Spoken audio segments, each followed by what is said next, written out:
All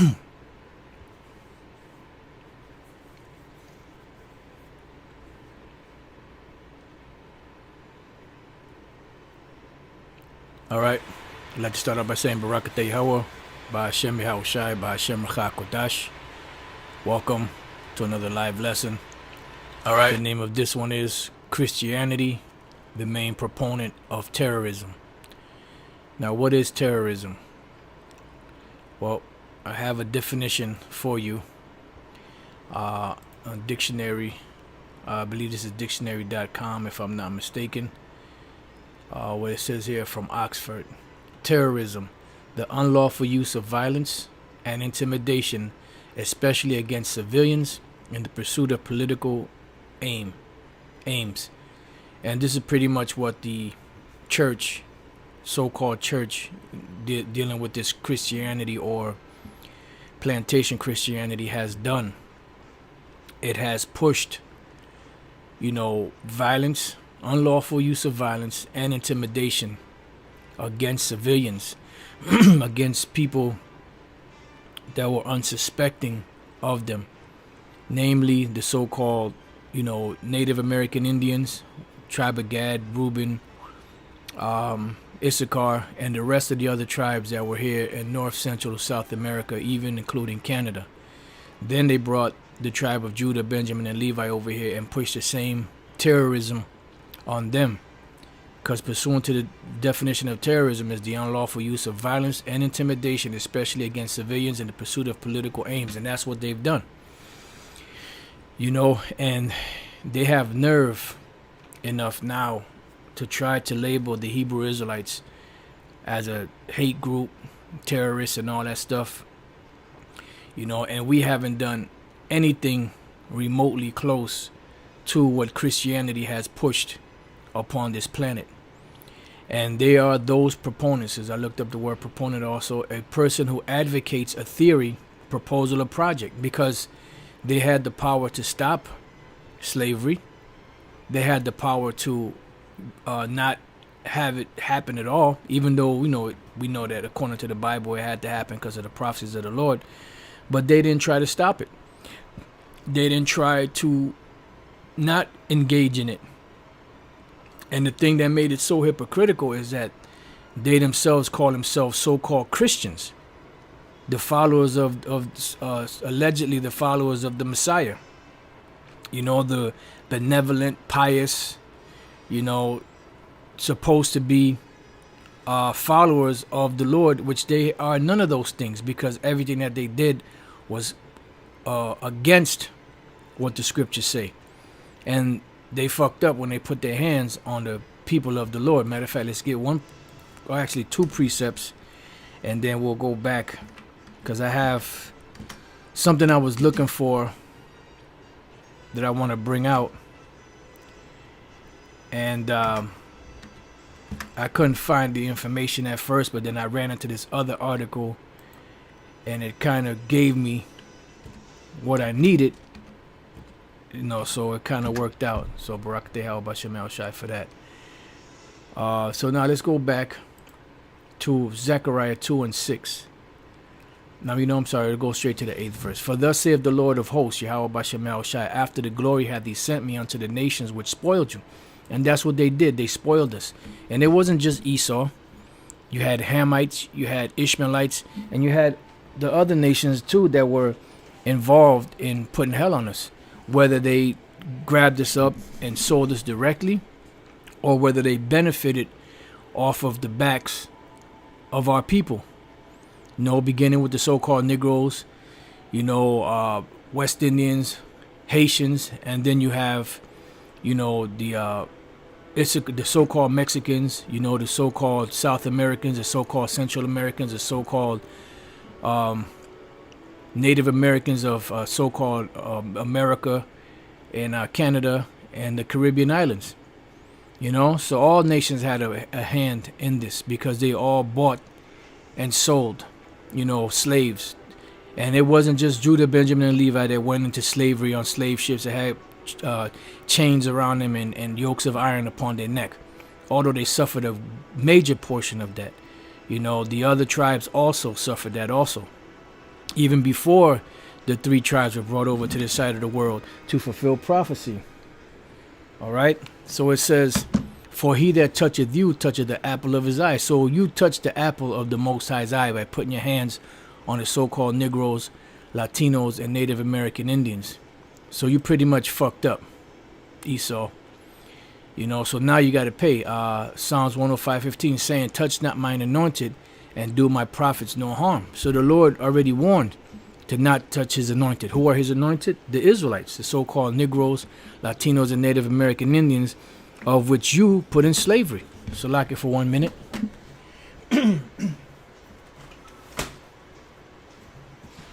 All right. You put in slavery. So now you got to pay for it. So when we deal with the word terrorism again, the unlawful use of violence and intimidation, especially against civilians in the pursuit of political aims, this is what you did. And this is why Christianity is the main proponent of terrorism, according to this the title of this lesson. You know, and as you read through the history of the Roman Catholic Church / Christianity, you see nothing but terroristic acts against people for the advancing of their political agenda and the pushing of this bullshit plantation Christianity that they pushed. And this is why, you know, you had Gad and other tribes that really don't trust the Bible, because they use the Bible for its power, but they use it in deception. And this is why the scripture said that we are not of those that use the word of the Lord deceitfully, because you could use the word of the Lord in truth and honesty and sincerity as it's supposed to be taught, and you could also use it in deception. And they chose to use it in deception because that was what the energy that they work off of. And this is why in that book, in the movie The Book of Eli, you know, you see the character that Gary Oldman played. You know, he played the Edomite pretty much, and the Edomite was trying to get his hand on the book for what? For power, for deception, to get the people to bow to his will because of the book. That's how powerful this book is. All right, so now I have a website here called Slave Ship. This is on Wikipedia. We're going to read a little bit of this, but the main article I want to get to is the one right next to it. But let's go. Slave ships were large cargo ships specially converted for the purpose of transporting slaves. So pretty much you had cargo ships that were used to push cargo, but once human trafficking started, which was slavery, they modified the ships just to carry the slaves. And one thing they don't tell you is that there was no room underneath, so the crew that stole these slaves will have to sleep above with no shelter, because they found every little crevice that they could find to put Jake in. You see? And it wasn't a thing of comfort. It was just a thing of, the more cargo I bring, the more money I get. As you can see here in this depiction, look at how cramped they are. You see how small it looks from here. You know, you can't really tell. We know because we've seen this picture many times. But look at this. Look at the cramped quarters. You barely had enough room to turn. And a lot of times Jake would fight with each other for the little space that they had. This was a very uncomfortable ride from one part of the world to the other. And these slave ships where they stink under here stink because they didn't clean it really.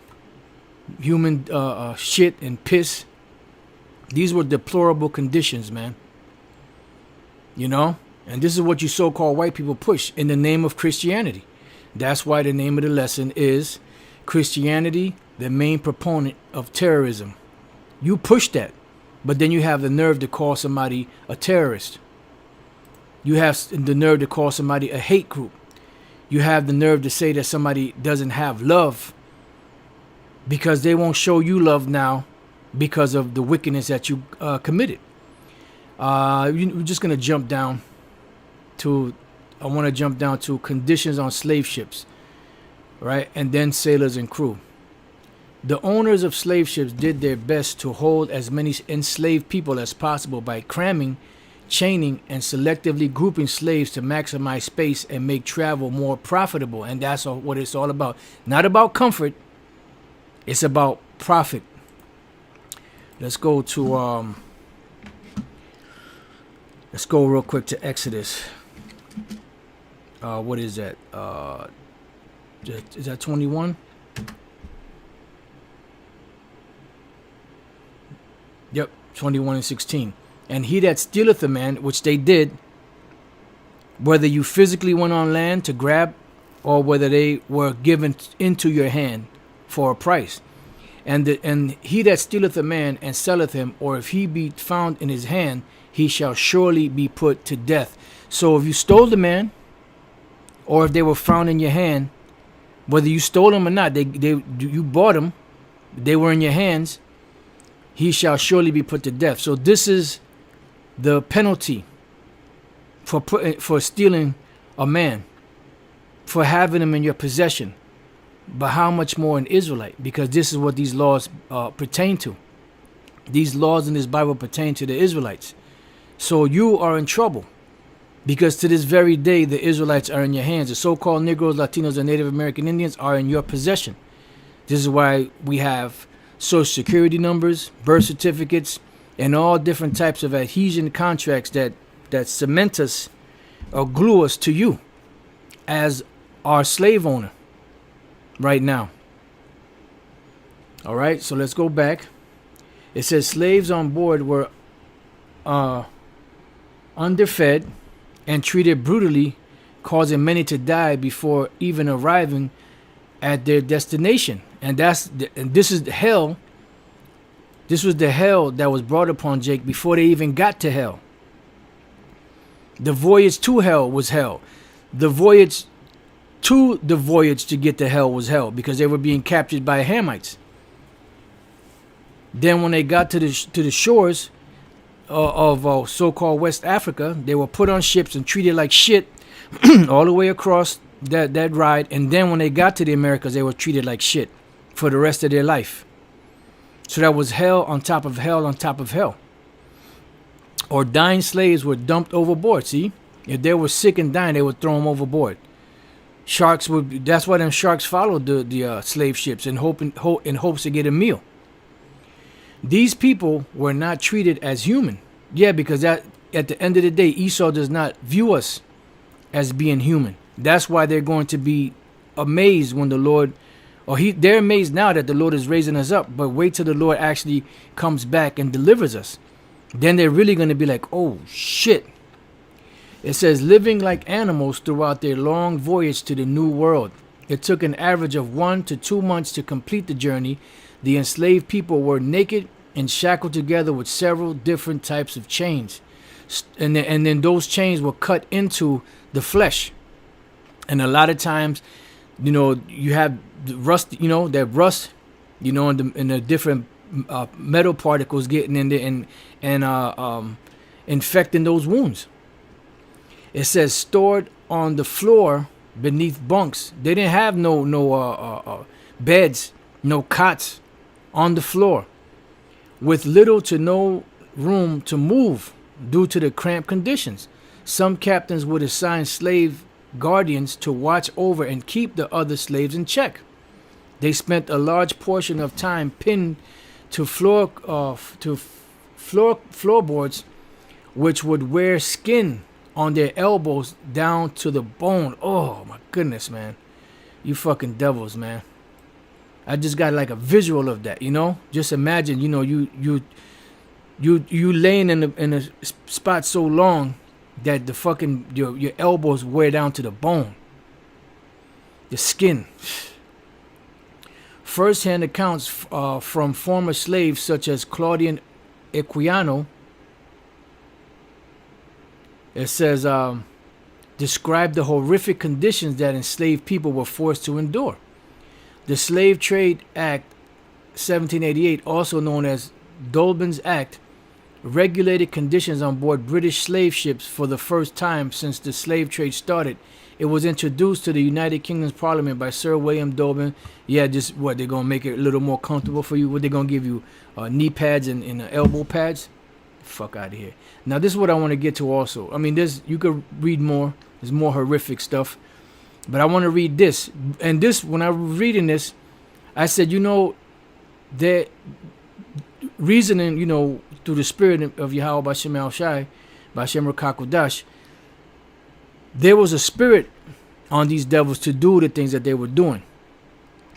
Because really the main ones that profited off of the slave ship was the captains, maybe, you know, his immediate crew, you know, the maybe the second in command or third in command, and you know, whoever they answered to that they gave money to.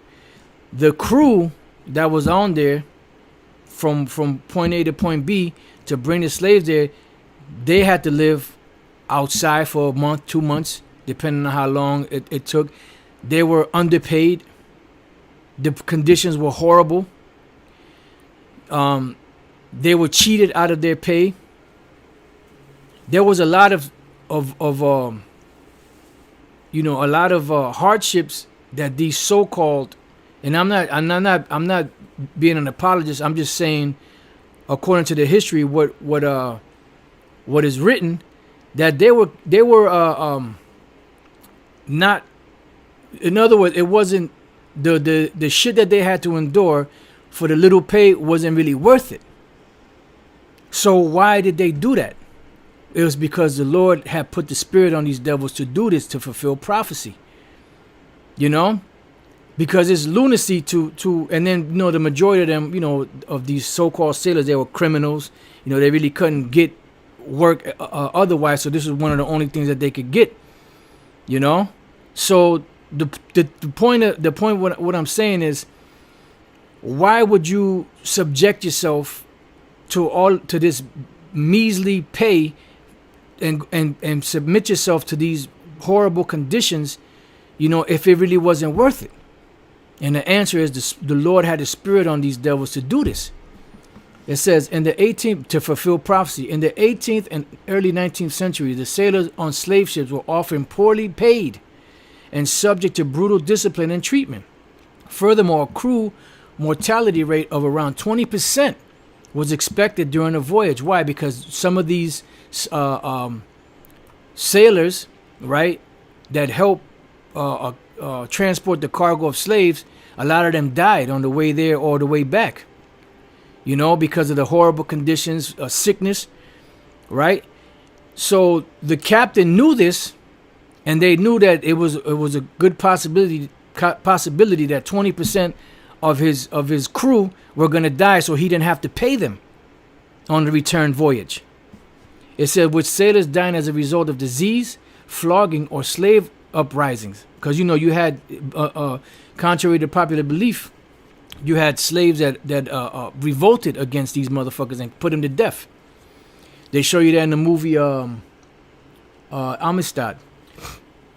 It says, while conditions for the crews were far better than those of the enslaved people, they remained harsh and contributed to a high death rate. Sailors often had to live and sleep without shelter on the open deck for the entirety of the Atlantic voyage, as the space below deck was occupied by slaves. Disease, specifically malaria and yellow fever, was the most common cause of death among sailors. A high crew mortality rate on the return voyage was in the captain's interest, as it reduced the number of sailors who had to be paid on reaching the home port. And what's crazy about this, right, is that these so-called captains of these ships, these individuals, sailors and all that, a lot of them were Christians. And in some cases, they said they were good Christians. But here there's a so-called good Christian that's a captain. He knows, he counts on a portion of his sailors not returning so he doesn't have to pay them. And this is the hypocrisy of Esau. And this is why, you know, when I read this, I was like, why would these individuals subject themselves to these harsh to this harsh, put themselves in that situation if they really wasn't getting paid that much. That's when the Spirit, put in my mind that it's because the prophecies of Yahawah B'Shem Yahushua have to be fulfilled.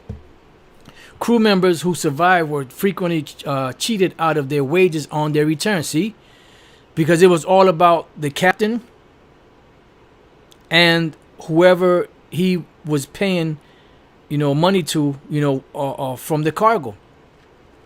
You see, you get nothing for free. They had to pay something.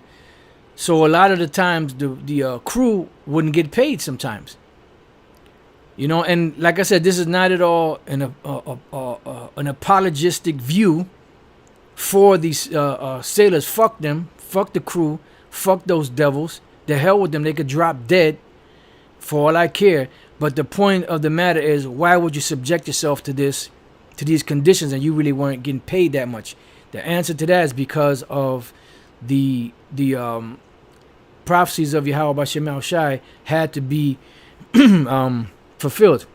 And you brothers can read the rest of that. I just want to get to this main article here in the Los Angeles Sentinel. The Catholic Church played major role in slavery.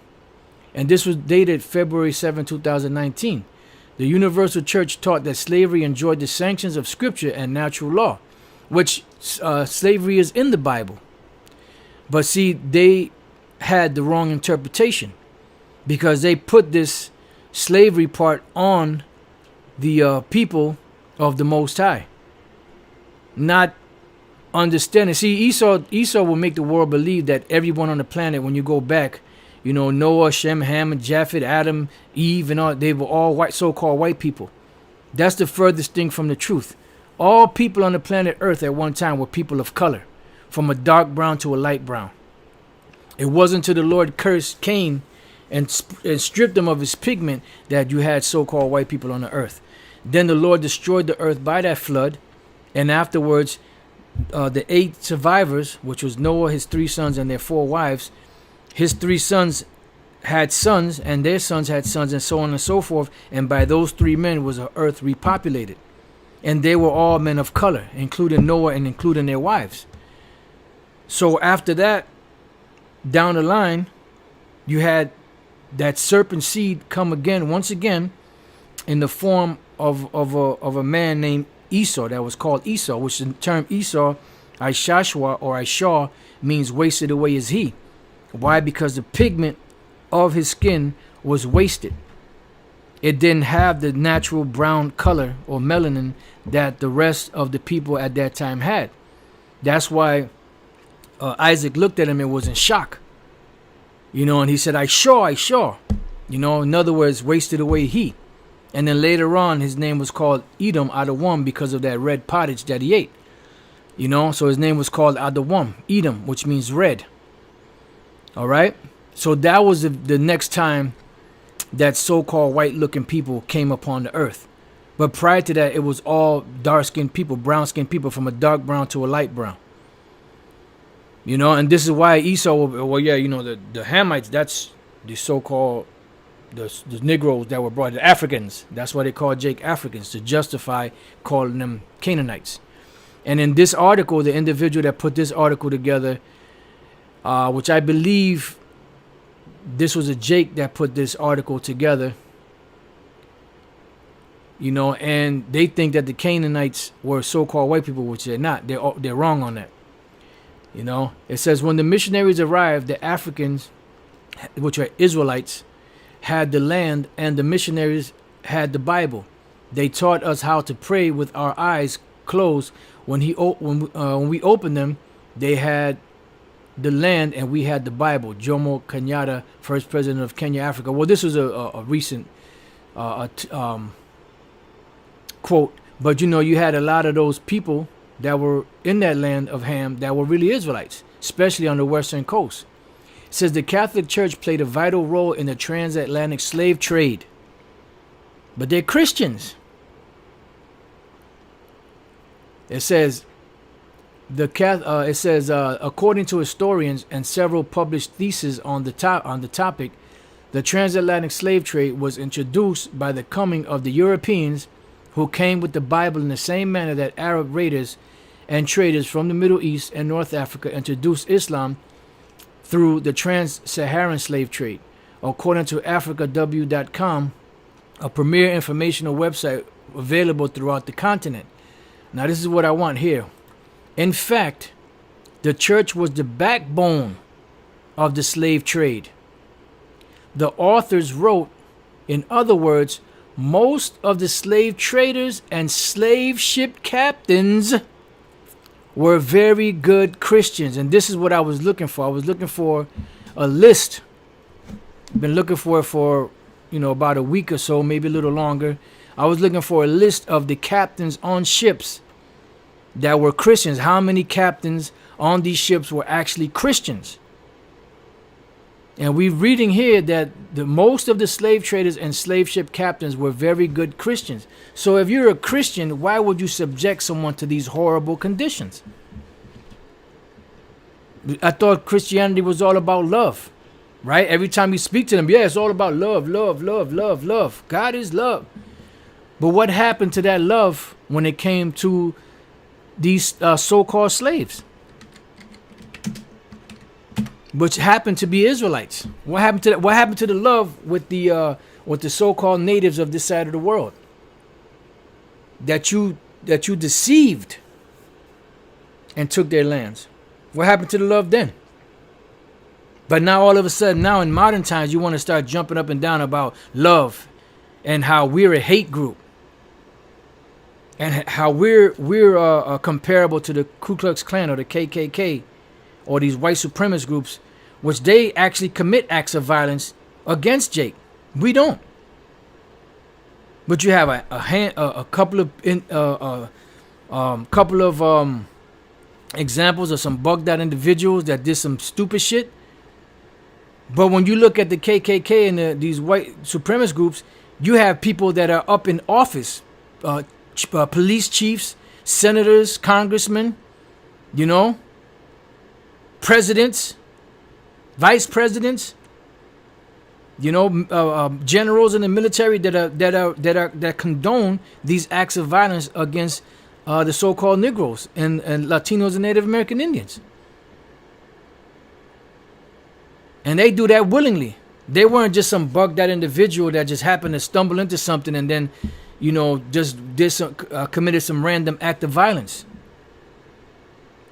Like the straws you're trying to pick at. But these couple of individuals that said that they were Hebrew Israelites, or that you said were Hebrew Israelites, that committed these so-called acts of violence. Allegedly. This is Romans 13 and 10. You Edomites, you so-called white people, you're a bunch of fucking hypocrites. That's what you are. You're a bunch of fucking hypocrites. And you got a nerve to call somebody racist when you've been nothing but racist since the inception of America. Got some fucking nerve to call somebody a racist and a hate group. And like you've been the model citizen for love throughout all your we never did anything wrong to you. We've been the nicest to you. We actually helped you, take you out the jungles and from swinging on trees and civilized you. Fucking pieces of shit. You came over here in the so-called, in the name of Christianity, talking about you coming over here to civilize the savages. When they already had civilization, they had written language, they had records, documents, and that you burnt to justify they were savages and we had to tame them. And we had to be hard on them in order to civilize them. You fucking hypocrite bastards. It'll be a beautiful day when the Lord YAHAWASHI, after your punishment, your slavery, round all of you bastards up in the kingdom of heaven, after you serve your time, and burn you up. Every last one of you. And that's scripture. And if you call that hate, then you're calling the Heavenly Father hateful, which he hates you. Jacob have I loved, but Esau have I hated. Romans 13:10, love worketh no ill to his neighbor. Therefore, love is a fulfilling of the law. So where was all this love when you, in the name of greed, using the Bible in deception, you pushed your will upon the Israelites, so-called Negroes, Latinos, and Native American Indians, to put them in slavery, steal their land, steal their resources, and use them as free labor. Because your bitch ass couldn't work in them conditions. Huh? Where was the love then? But now you want love. Now it's all about love for you, right? You motherfuckers are demented. You're fucking out of your goddamn mind. You reap what you sow, and you will get your comeuppance in a bad way. For example, Sir John Hawkins. Now listen good. For example, Sir John Hawkins, the first slave ship captain to bring African slaves to the Americas, which are Israelite slaves, was a religious man who insisted that his crew serve God daily. So the crew is so-called serving God daily. He's a religious captain. He's bringing slaves across the Atlantic Ocean, treating the so-called slaves like shit. These horrible, deplorable conditions, torturing them, possibly breaking their teeth out because they didn't want to eat because they were so depressed. They'd rather just die of starvation than to deal with the fucking horrible conditions that they were dealing with, just to make a buck. And love one another. So he's teaching them to serve God daily, love one another. He's this devout Christian. He's a captain of the ship. And his crew were required to serve God daily and love one another. His ship, ironically, is called the good ship Jesus. So this shows you the hypocrisy of Esau and how they use the Bible. They use, even though we know the Lord's name ain't Jesus, it's YAHAWASHI, but they use these things because they know that Jake as a whole is a devout people. So if they use the deception of they are the people, then they will be reverenced no matter what they do. And that's why you have these slave mentality individuals today like K-Dub, G-Man, Sister Cherry Love, and all the rest of them other clowns that are riding hard for Esau when Esau has been nothing but the devil that the Bible speaks of, man. And that's why a lot of Jakes got caught up in the hype. And that's why Hatwe, Cacique Hatwe, and other chieftains and revolutionaries among the Tainos and others were trying to warn the other Israelites on the different islands that the Spaniards were coming and to get themselves ready, but they took it lightly and got caught up in the crossfire.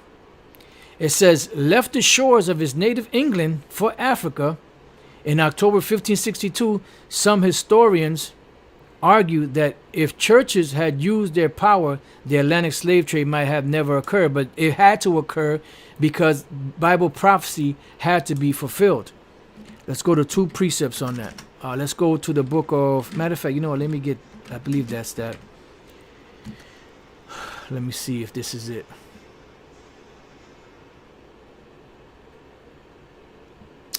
Let me just do this. All right, and then let me go from there to Deuteronomy 28, and let's get Deuteronomy 28 first, and then we'll jump back. Deuteronomy 28:68.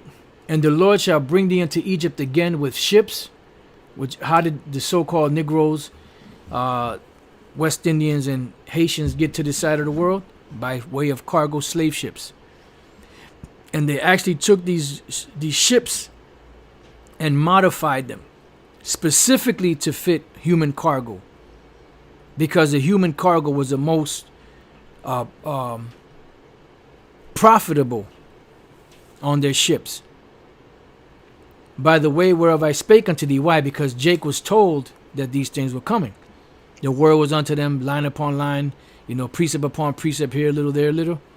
Thou shalt see it no more again, meaning you're not going to be able to see your homeland ever again until the Lord brings us back.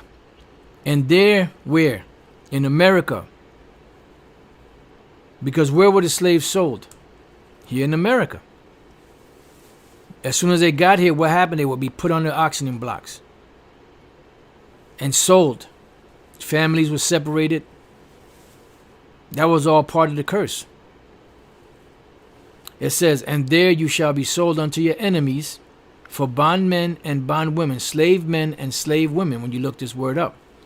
In case you don't know what bondmen and bondwomen are, Ibad, which is a Hebrew word which means servant, slave, servant, so you can understand. It could be done, it could be a servant as a worshiper of the Most High, a prophet, or it could be actually, or it could be somebody that's working with you in a particular trade, or teaching the doctrine, the gospel with you, or it could be an actual servant or slave that actually is indebted or is working for an individual. So here in America, you shall be sold for bondmen and bondwomen, and no man shall buy you, meaning no man shall save you. This appears maybe one or two more times in this chapter where it says that no man will save you. And this is the idea behind this written, and no man shall buy you, meaning no man is going to be able to save you or help you or redeem you, because there is a law of redemption in the scriptures where if your brother fell in decay and he was sold to somebody, you had the money, you could go and redeem him or ransom him out of his situation. Or if he had the money, he could redeem himself. And this is all part of the law. But in this case, no one was going to be able to do that, because we were able to do that in the past when a brother would fall in decay. You see, you could look up the law on on ransoming or redemption. So Isaiah 22:18, he will surely violently turn and toss thee like a ball into a large country. And this is a large country. And this is where Judah, Benjamin, and Levi were brought to be reunited once again with the rest of the tribes. And that's what you see going on right now. But you're going to have some clowns that's going to negate that. But that's all right. You got to have both sides of the coin. There shalt thou die, and did they not die here? A lot of them died. They died on their way here, and they actually died here. And there the chariots of thy glory shall be the shame of thy Lord's house, because you're not going to be able to get yourself out of this situation. You're not going to be able to go to war with Esau. You had many slave revolts, and what happened? They were all put down. Why? Because this was the punishment of the Lord Yahawah by Shem Al-Shai in the prophecies. And that's why here, you know, that the person that wrote this is saying that these historians argue that if the churches had used their power, they would have stopped slavery. No, they couldn't, because it was created by a higher power, Yahawah by Shem Al-Shai. By the same logic, others argue that the Catholic Church and the Catholic missionaries could have also helped to prevent the colonization and brutality of colonialism in Africa. No, they couldn't. This was prophecy. However, according to a 2015 Global Black History Report, the Catholic Church did not oppose the institution of slavery until the practice had already become infamous in most parts of the world. And that's why they stopped doing it, because this was the Lord cutting that down, because he was cutting the punishment down. Because at the beginning, when Christopher Columbus brought those 500 slaves to Spain, I forget how many made it over there, he brought them before the king and the queen and said that they could be very profitable. And the king and the queen, which are Roman Catholic kings and the queen, they actually agreed to it. Even though later on, I'm not sure how much later, they actually banned it. That's why they went to Portugal. You know, but the point is that you had these slaves there, and the reason why is because of prophecy. And no matter what they would have done, they couldn't stop it. It says, in most cases, the churches and church leaders did not condemn slavery until the 17th century. The 5 major countries that dominated slavery and the slave trade in the New World were either Catholic or still retained strong Catholic influences, including Spain, Portugal, France, and England, and the Netherlands. Because remember, Spain, that wasn't the only place where slaves were coming from either. They were coming from these places and other places in Europe. Because remember, Jake was sold out all throughout Europe. And this is why that dummy, Oprah Winfrey, she thought that when her so-called DNA test came back, it was going to go somewhere in Africa. It went up into Europe. Because that dummy, as much money as she got, doesn't understand that the so-called Negroes ruled Europe for a period of about 1,000 years. And there was so much black art and statues and images, frescoes and all of that, that Esau couldn't destroy them fast enough through something called iconoclasm, when the Renaissance was being established and they were coming back into power. It tells you about that in the book of Revelation, the 20th chapter. It says, persons who consider themselves to be Christian played a major role in upholding and justifying the enslavement of Africans, which are Israelites. Now, what did we read about the term terrorism? The unlawful use of violence and intimidation, especially against civilians, in the pursuit of political aims. In this case, religious aims, which were political. Because it was all about what? Making that dollar. Said Dr. Jonathan, let me read that again. Persons who consider themselves to be Christian, played a major role in upholding and justifying the enslavement of Africans, which are Israelites. So, hence the name of this lesson. Christianity, the main proponent of terrorism, and they have the nerve to call somebody else a hate group or a terroristic group or committing acts of terror when they've been the biggest proponents of terrorism on the planet. Said Dr. Jonathan Chisholm, an assistant professor of history at the University of Houston downtown. Many European Christian slavers perceived the Africans they encountered as irreligious and uncivilized persons, which they had their beliefs, you know, and they were worshiping YAHAWASHI, but they weren't worshiping your plantation Christianity, because you had Fort Judah and other places in so-called Africa, especially around the western coast, where these people that you were grabbing up, that the actual Hamites and the actual Arabs were grabbing up, were actually Israelites. And they knew they were Israelites. That's how they knew the distinction between who to grab and who not to grab. Because they were keeping the customs. They were wearing the garbs and the garments and had the menorahs and all that. They justified slavery by rationalizing that they were Christianizing and civilizing the African captors, which were Israelite. It says they were driven by missionary motives and impulses, Chisholm said. Further, many Anglo-Christians defended slavery using the Bible. For example, white Christians apologists for slavery, which you could throw Vocab Malone, James Wood, Dr. James White the Edomite. You could use them devils, throw them in here. Christian apologists for slavery argue that the curse of Ham in Genesis chapter 9 and verse 20 to 25 provided a biblical rationale for the enslavement of blacks, Chisholm said. Now, the actual Canaanites were dark-skinned. They were people of color. They came out of Ham. But the so-called Negroes don't come out of Ham. The ones that were brought here in captivity. Hence, the ones that were Israelites that were brown-skinned were brought over here in captivity.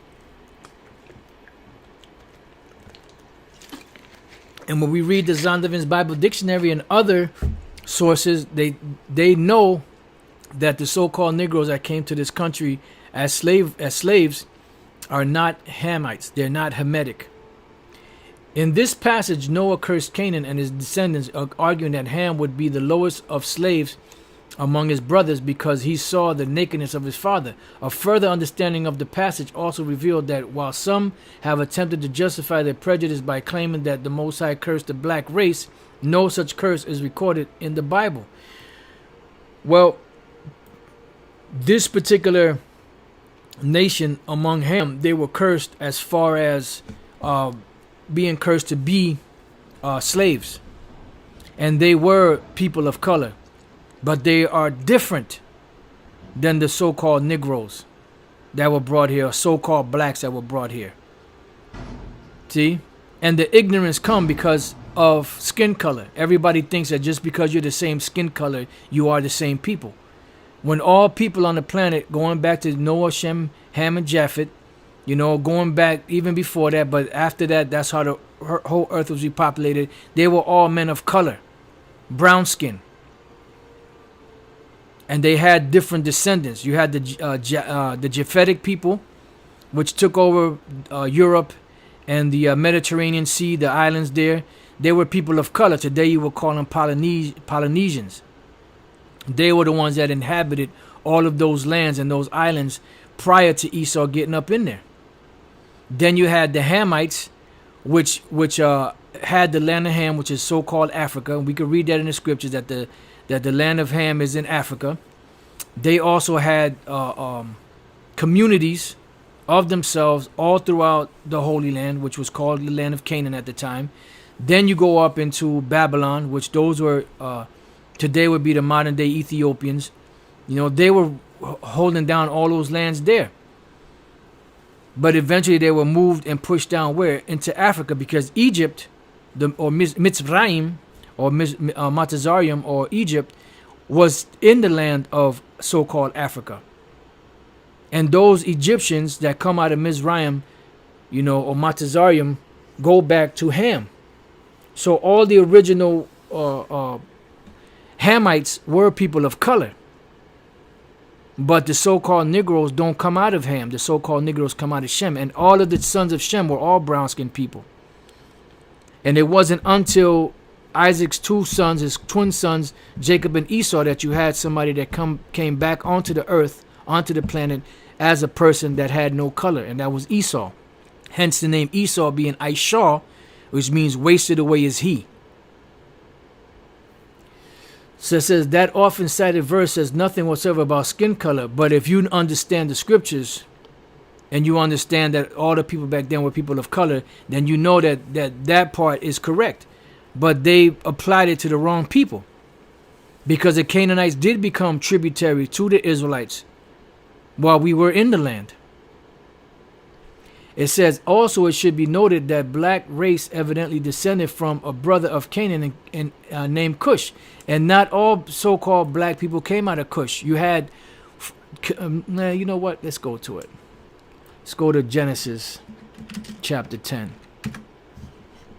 And see, this is where Jake gets confused, because they don't understand the scriptures.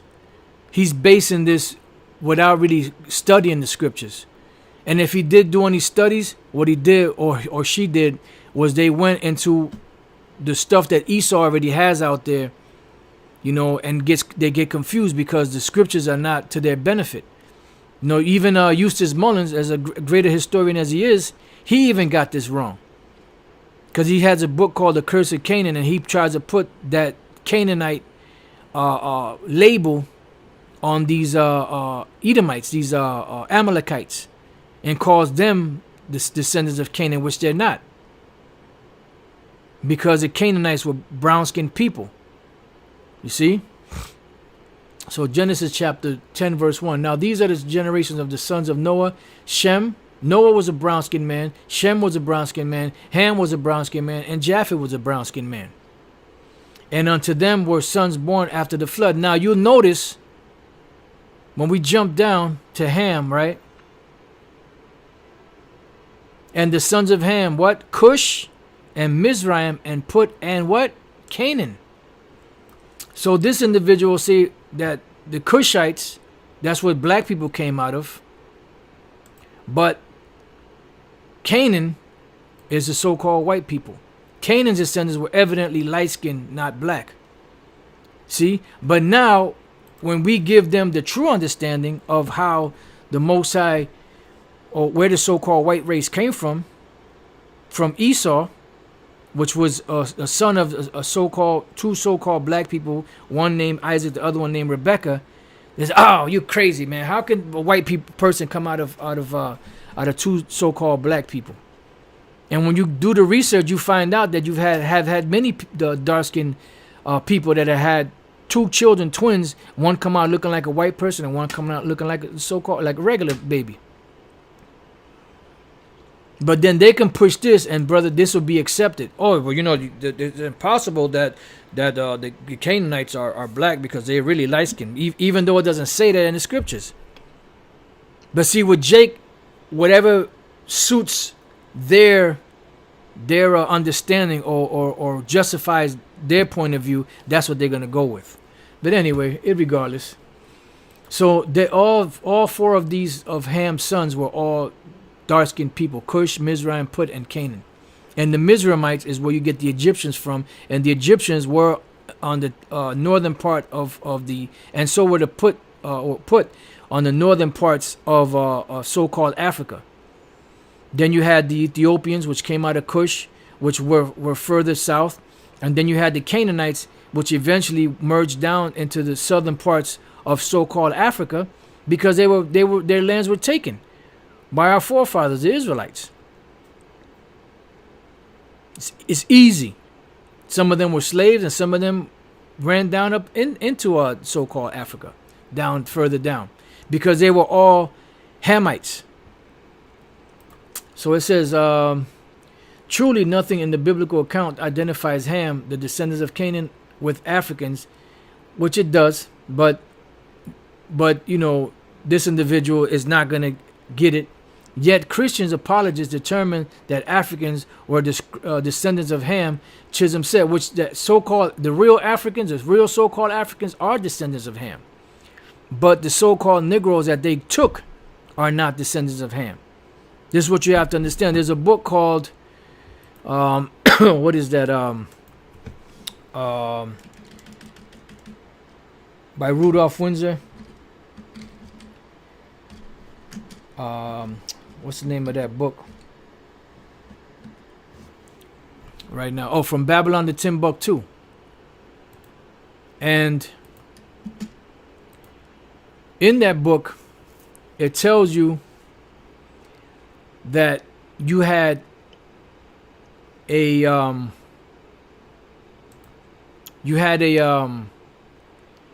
onslaught from the Romans during the times when the Romans came. Let's see if I could enhance this.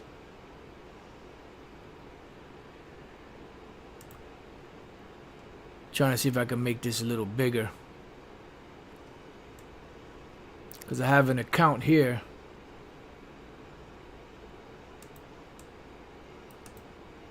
All right, let's see what we have. Is this page?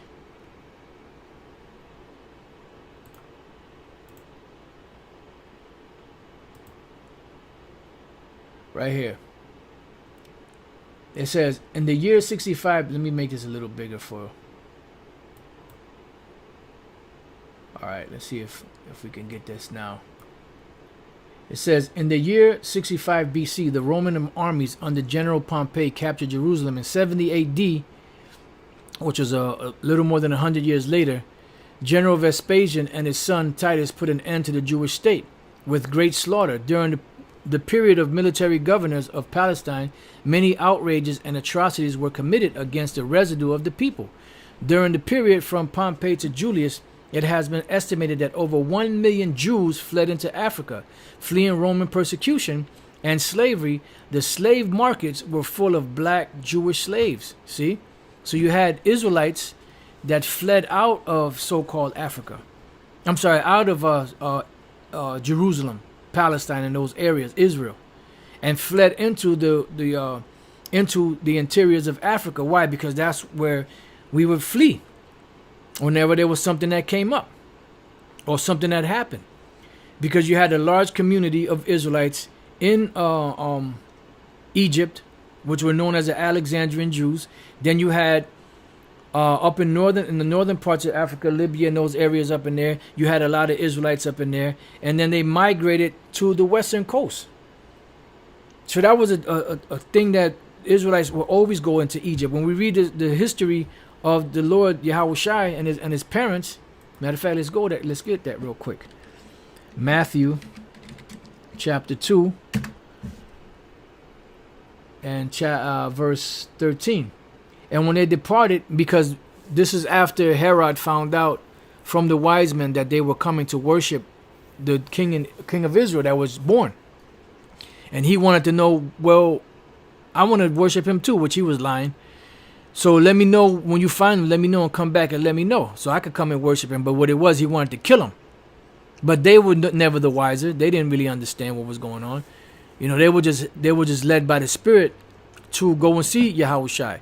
And then when they finally saw him, the angel came to them because they were going to come back and reveal this to Herod. But the angel said, nah, don't just go back to your home. Don't, because he showed them that this guy was a devil. It says, and when they were departed, in so many words, it ain't going to, where does it say that the Spirit and the vision, they said that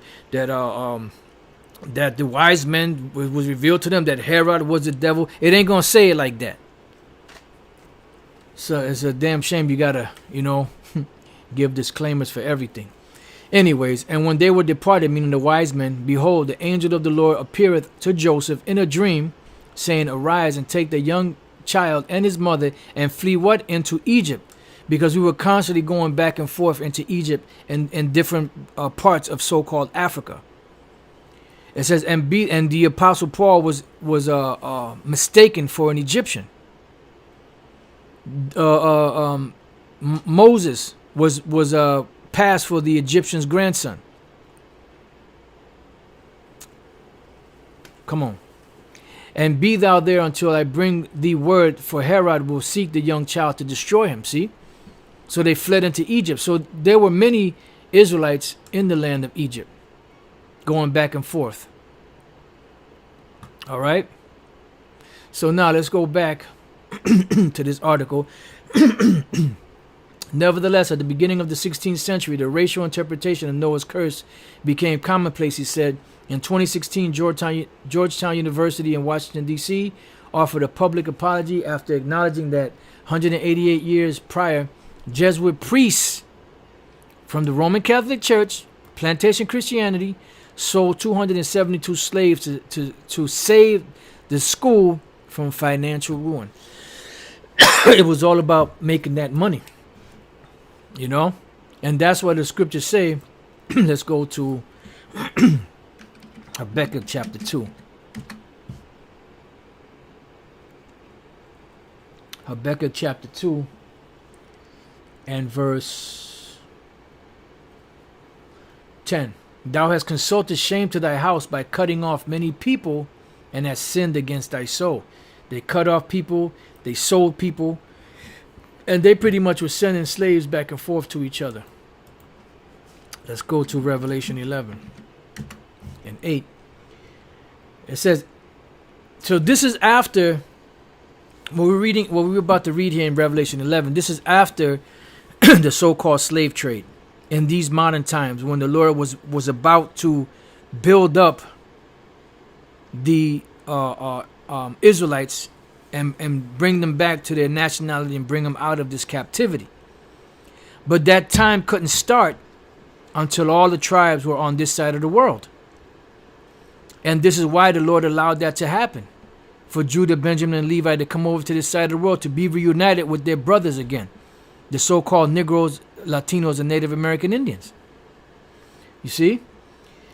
So it says, and their dead bodies, meaning what?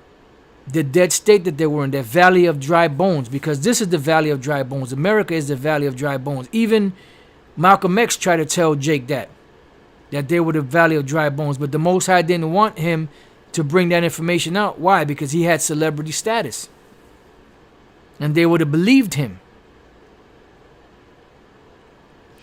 It says, and their dead bodies shall lie in the street of the great city, which is America, is that great city, which spiritually is called Sodom and Egypt. And it ain't hard to tell why it's called Sodom. It's called Egypt because we suffered captivity here. All of the tribes.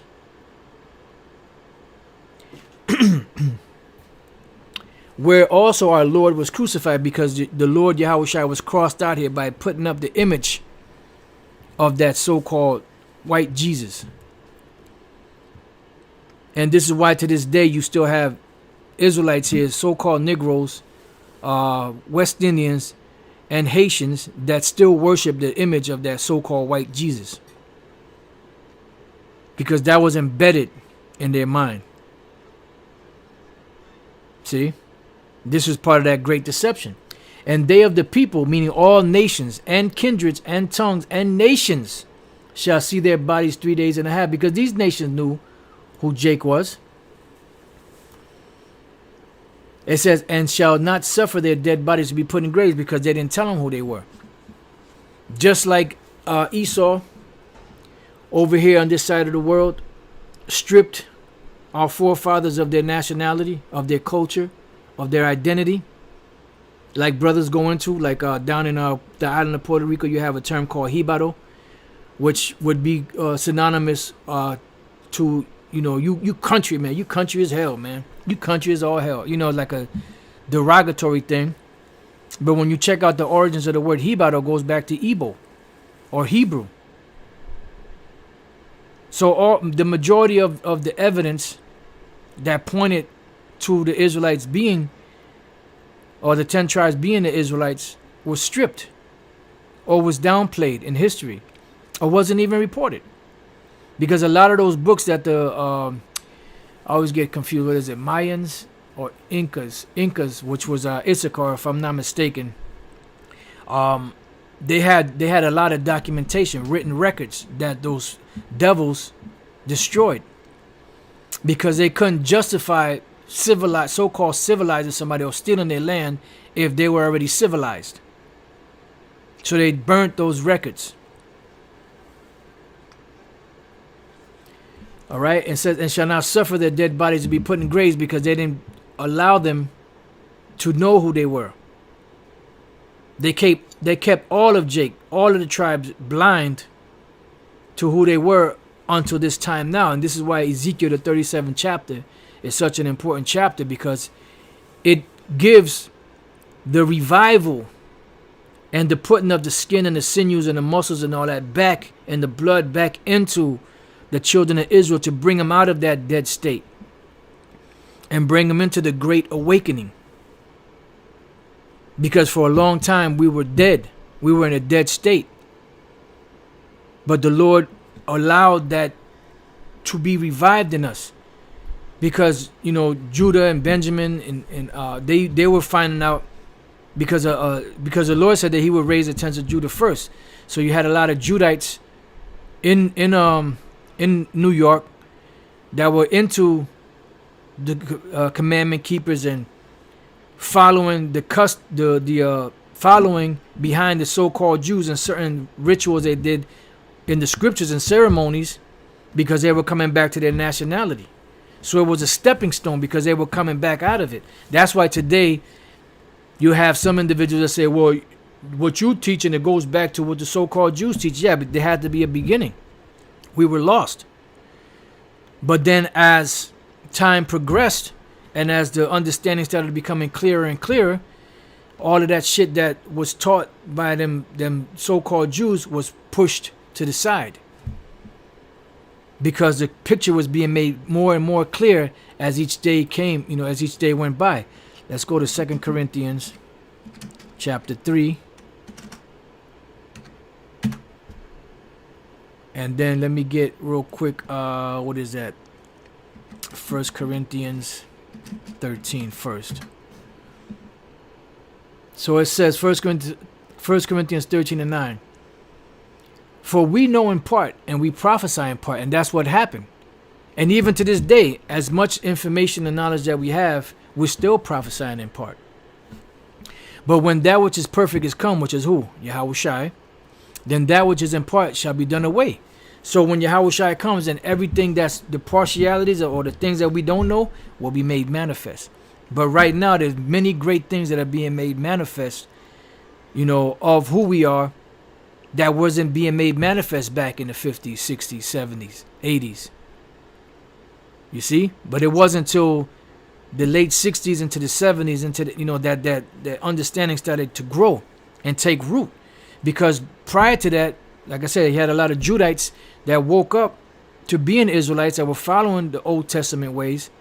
But it wasn't until Elder Abba Bivens that the Lord inspired to get into the New Testament, to bring the whole picture together. And then you had the spirit, which High Priest Yaquab was living down in Florida. The Lord made him come up here, and the Lord showed him visions that he was going to be driving in a place of great mountains, which represented the skyscrapers in New York City. And he actually was a cab driver in New York City. I mean, I don't know the details about it. And his son, High Priest Ariah, was the main reader for Elder Abba Bivens. And he happened to be the main teacher that the Spirit wanted to bring this information out. And it wasn't until the Lord put the Spirit on Elder Abba Bivens to get into the New Testament that the picture started becoming more and more clear. Because them other commandment keepers and other individuals that knew that they were Israelites, they were only following the Old Testament because that's what the so-called Jews follow. And the so-called Jews don't deal with the New Testament, because if they dealt with the New Testament, they would have to agree that the Messiah already came. So they would have to bow down to the image of a so-called black Messiah, which they're not willing to do. But they will.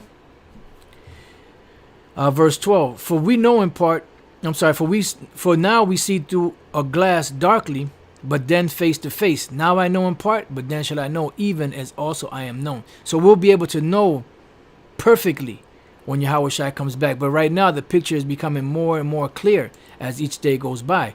So go on to 2 Corinthians 3 and 15. But even unto this day, when Moses is read, the veil is upon their heart.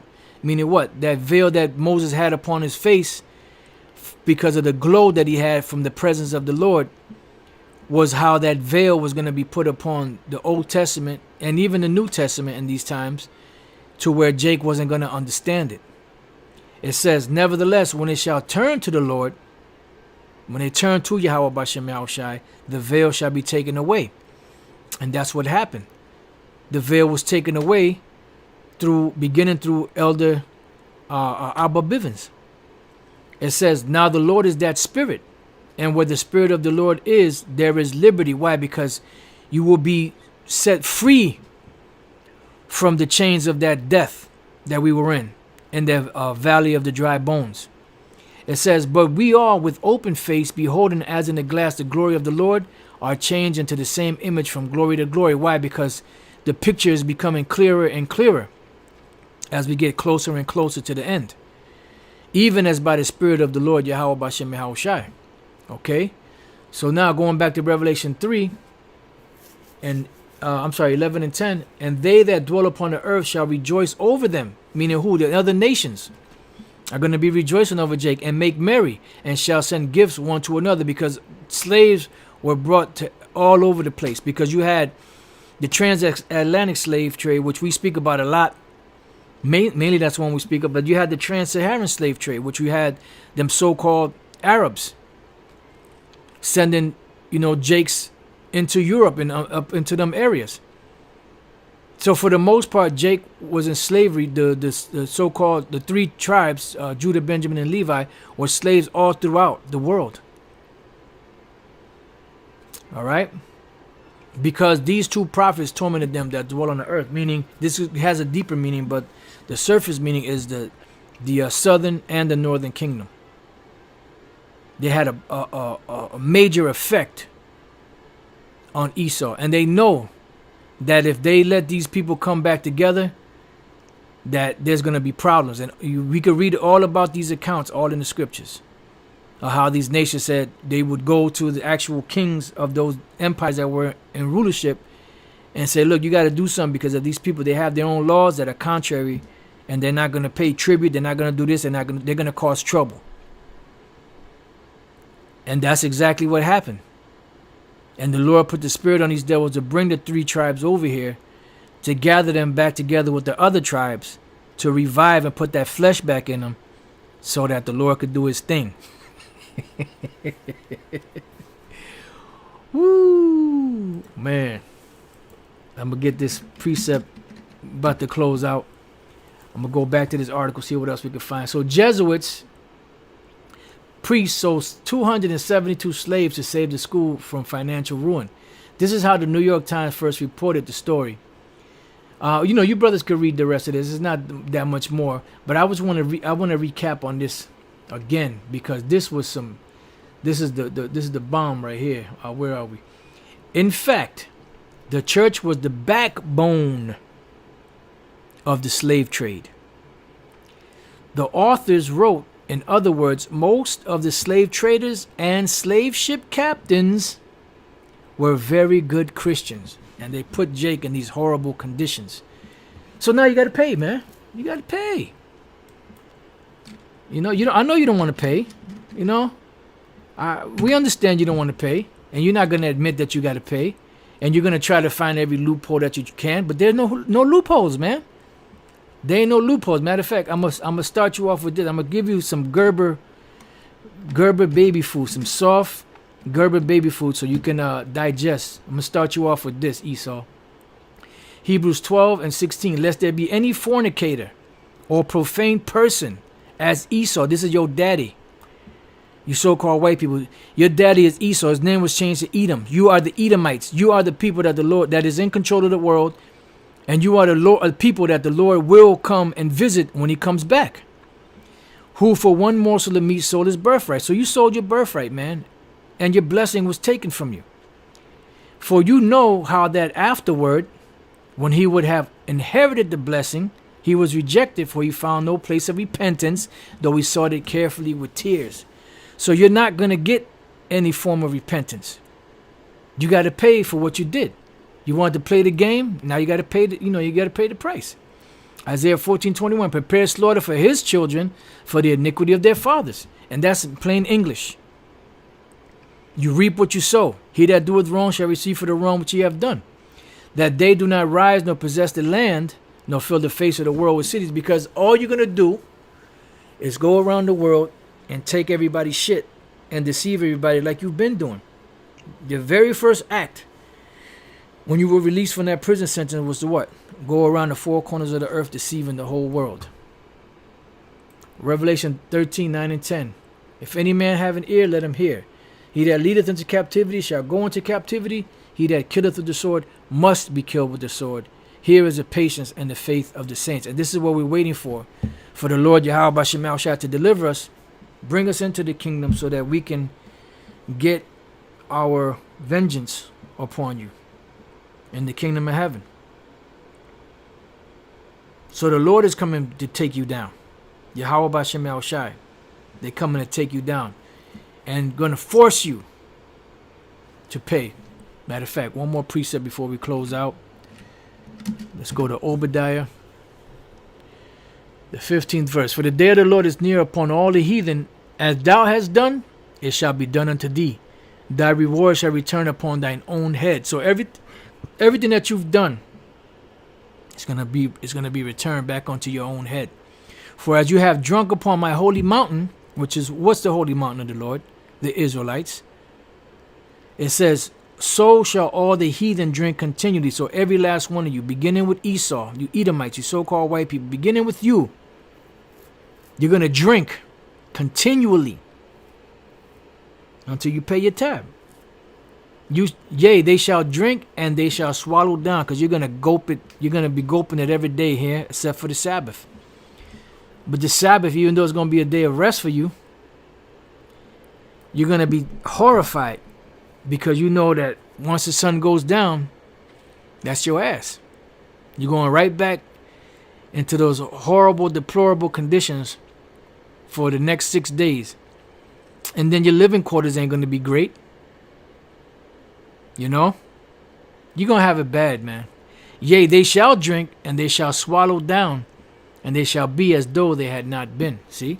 So you're going to drink, you're going to swallow it down, and you're going to be as though you had not been. So in other words, you're not, when Esau had Jacob in slavery, the other tribes in slavery, it's like they didn't even exist.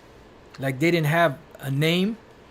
They didn't have, unless the slave owner gave it to them, they didn't have any citizenship. They weren't regarded as anything but a beast. And you will be regarded as a beast. The beast will have more privilege than you. You're going to be reduced to a nobody that you are. As the Lord said that he put up the bases of men to rule. The cavemen of the earth. That just shows you, man, the power of Yahweh B'Shem Yahushua to take a nobody like you, a miserable cunt like you, and set you up into power. And you took over the whole world by your blessing, the sword. And now you got to pay.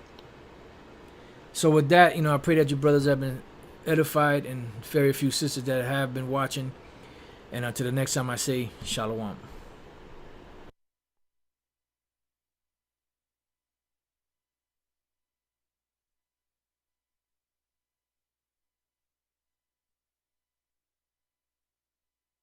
I first reported the story. You brothers could read the rest of this. It's not that much more, but I want to recap on this again, because this is the bomb right here. Where are we? In fact, the church was the backbone